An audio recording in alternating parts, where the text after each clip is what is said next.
discussing last time about, well, we had a question that, if we are not careful, you may think that it doesn't even belong to science, which is, can the randomness of quantum mechanics be attributed to some unknown variables?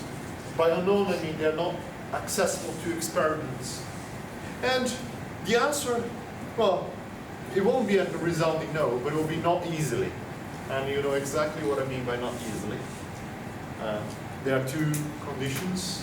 One is locality, and the second is the absence of superdeterminism, which will become clear what I mean now. And I don't have my John Bell Institute shirt today, because of, well, obviously we're going to be talking about John Bell and the seminal paper in the 60s. Okay, so I think I had more or less the motivation last time, so I even mentioned the EPR paper that existed since the 30s, saying that, well, you have these correlations that are long distance.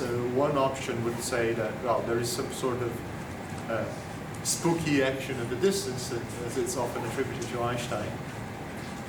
To avoid that, an easy way out was to think that the causes of these quantum correlations, well, people in causal theory draw causal diagrams and this sort of, so there must be a common cause, just like in classical physics. In classical physics, we also have correlations, and it can be explained by something like a program.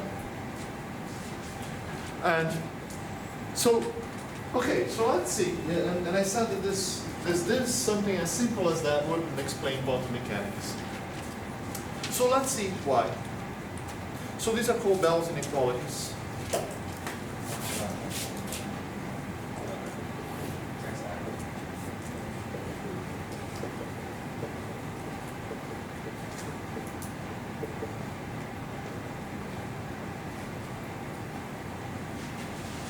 So let's say you have Alice and Bob again, and I'm going to denote by lowercase whatever settings Alice, so Alice will be capital A, and her measurements will be capital A, Bob will be capital B, and his measurements will be but little a and little b will denote the settings of their own labs. So if they design a classical example that we're going to work with, well, the Bell's inequalities can be derived in a very, very generic way, and that's what more or less we're going to follow here.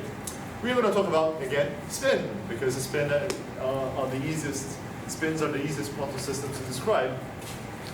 So spins will have in mind, so a and little b would denote the axis. So you can, Alice and Bob can measure spin in any axis. So let's say the choice, the selection of the axis along which Alice measures her spin will be lowercase a, will be any angle with respect to, well, any pair of angles with respect to one axis. So that's just a bit of notation. So let's imagine that the answer to our question is positive. In other words, there is a set of random variables, we collectively denoted by lambda. So lambda is a collection of random variables. It doesn't have to be a single number, it's a collection of random variables that upon determining lambda, you can predict the results of a measurement. So if it is, so in the language of probability, let's write the combined probability of A and B given the settings A, the settings B, and this set of random variables lambda. So we can also use, so this, as always, the rules of probability, so this is just combined probability. So as always, the rules of probability says that the probability of measuring A and B is the product of the probability of A given A, B, capital B, and lambda times the probability of B given A, B, and lambda. Well, these are this follows immediately from the axioms of probabilities. That's what probabilities are. The probability of obtaining A and B is the probability of A given B times the probability of B. This is always the case, and a condition over A, B, and lambda, A, B, and lambda in both of them. So that's why I get A, B, and lambda modulo B. Yeah. Why is there a capital B in probability of A but not a capital A? Well, just because these are the general rules of probability, right? The probability of A and B is the probability of A given B times the probability of B. Oh, so it's just like embedded. Right, right. This is an axiom of probability theory. It has to be like this, otherwise probabilities don't do what you want them to do. And there are, you can follow the axioms by Kolmogorov, which are the most famous, not my favorite. My favorites are the axioms by Cox. This has to be, otherwise probabilities don't describe the way rational agents think. And that's what probabilities were designed to do. Anyway, so this is always the case. This is always true. Now we're going to impose our desiderata. Our desiderata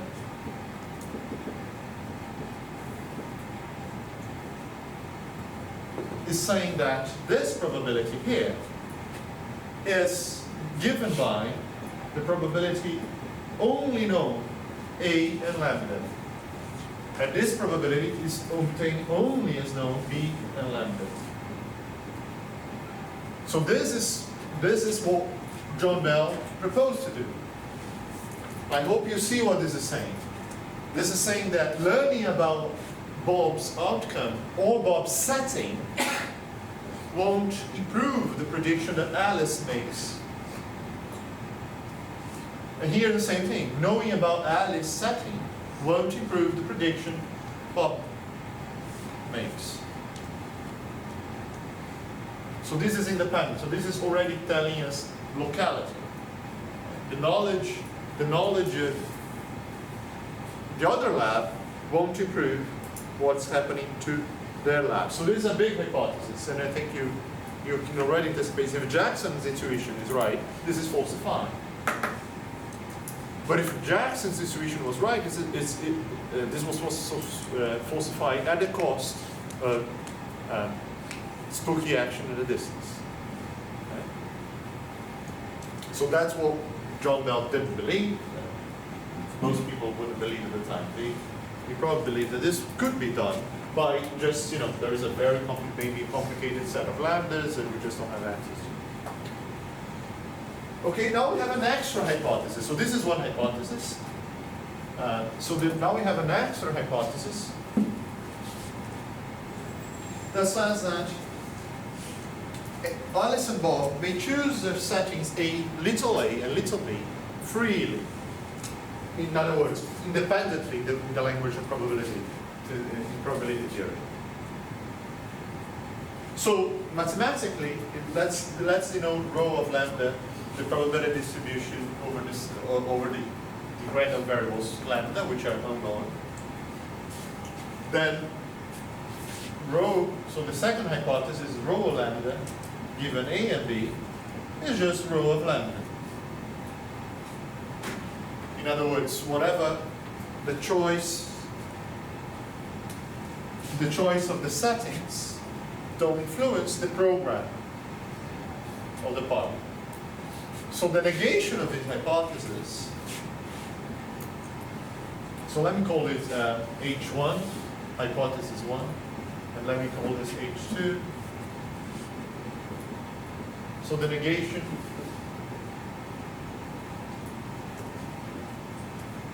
of H2 is called superdeterminism.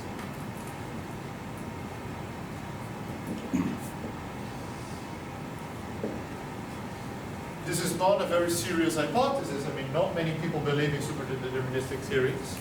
Well, hardly anyone. And there are good reasons for this not being a popular option. So this is saying, so imagine if superdeterminism were true, we could say, well, the experiments and the correlations that Alice and Bob observed is explained by the fact that whatever Bob decides to measure is decided by what Alice measures. He couldn't have chosen otherwise, because this would break the laws of physics, the initial conditions, something would just disallow for that. So it's called,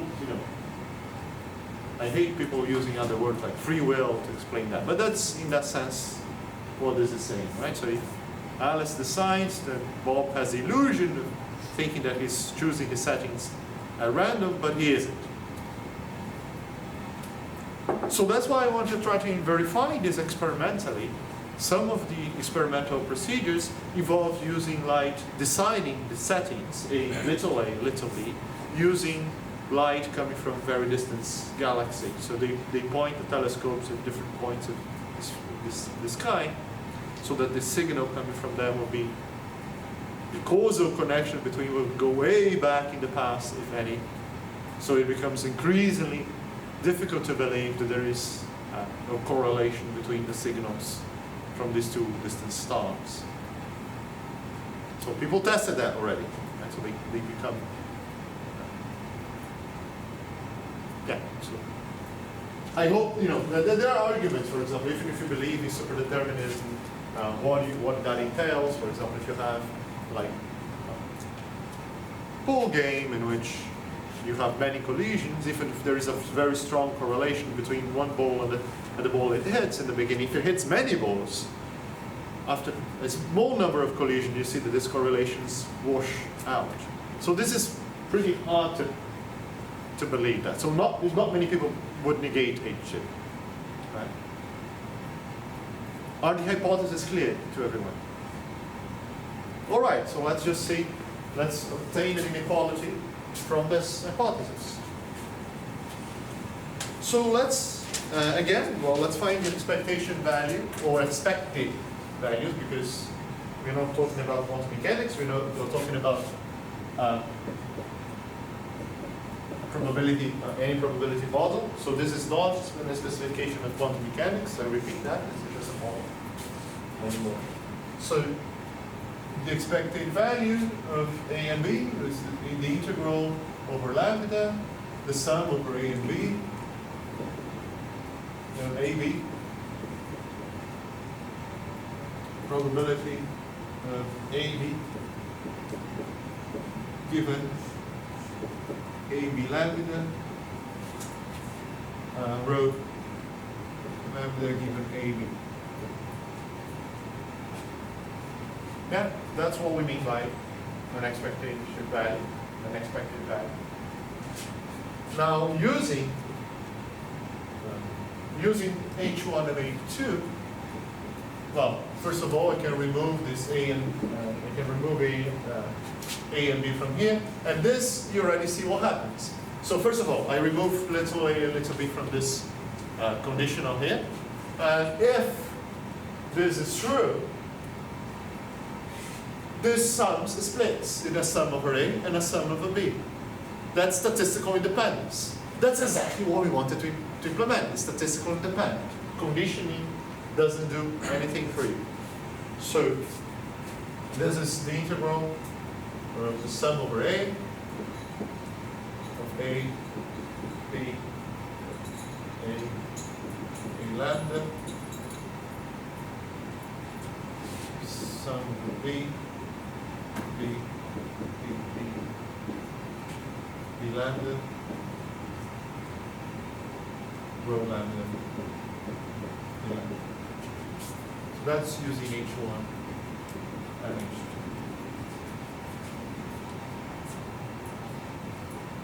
So this is, well, I think these two terms already have an interpretation, right? We can call this a kind of an average of A given A and lambda for a fixed lambda. And here we can also call it a kind of an average over B, B lambda.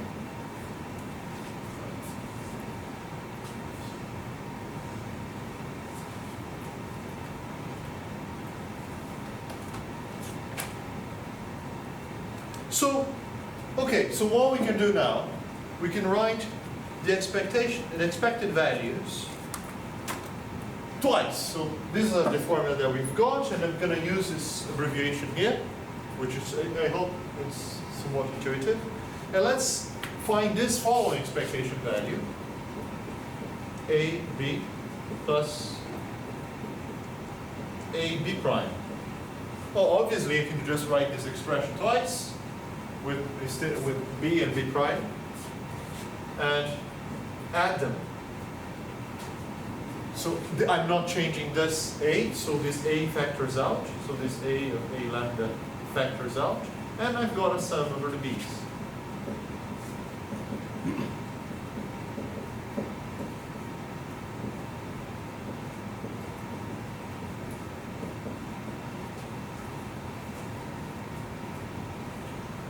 Now let's particularize. This is all very generic. You can continue doing this very generically, but we are going to particularize.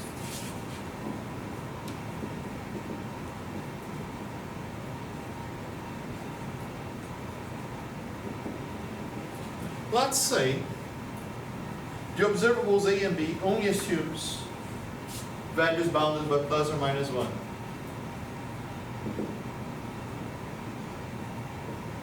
So we're going to do qubits.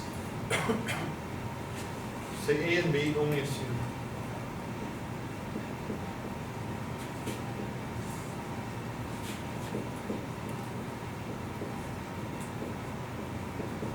So this is really not a big hypothesis. You can relax it very easily. You just find the supremum of these values and give them names and continue more or less along the same lines, but this is going to show what we want anyway. If this is true, then if A only gets 1 or plus 1 or minus 1, then I agree that this cannot be outside of 1. Right? This is pretty straightforward. So, and what we can do then is remove that from the integral, and let's study what happens to this sum, the magnitude of the sum.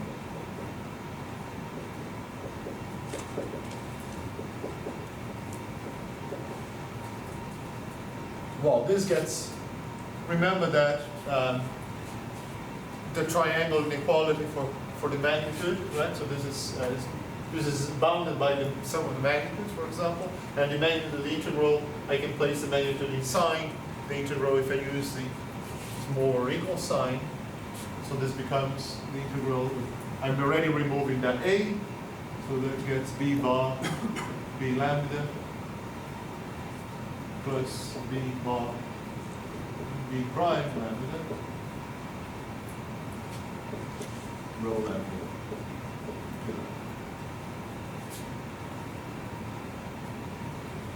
Okay, now, right, so keep that. Now we're going to do the same for A. So if we do, so let's say, so similarly,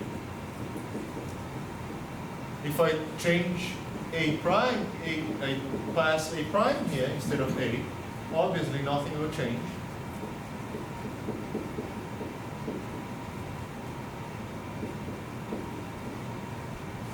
Will also be that.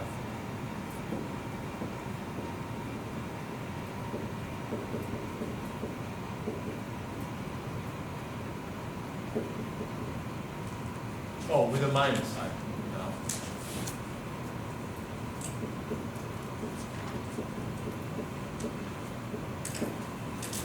Right. So same argument with a minus sign and a prime in front of A.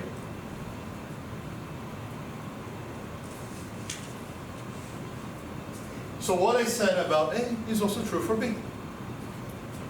So it's also true that the magnitude of B lambda is bounded by 1.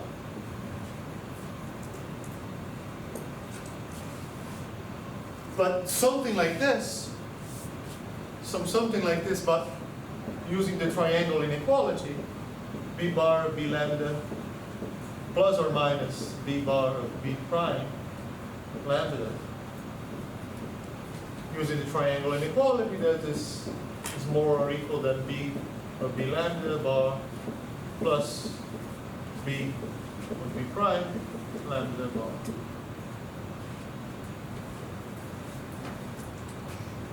Right, that's triangle inequality, but we have this. So this we have two of those, so this is more or equal to 2.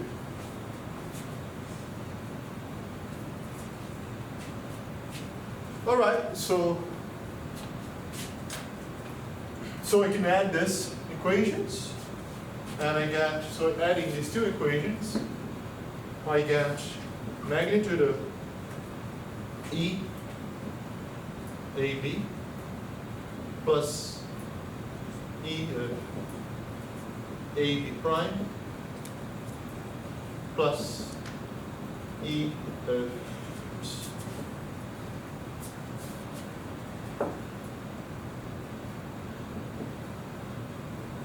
A prime B minus E of A prime B prime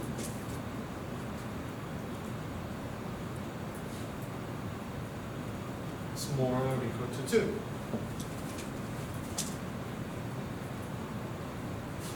They accept, so this is kind of, there's some variations, like you can put in magnitude of, you can split this magnitude of the absolute values using the triangle inequality, but apart from that, this inequality is a particular case of Bell's inequalities, the most famous as well, which is called the Clausen-Horn-Schimmel-Holt, CH inequality.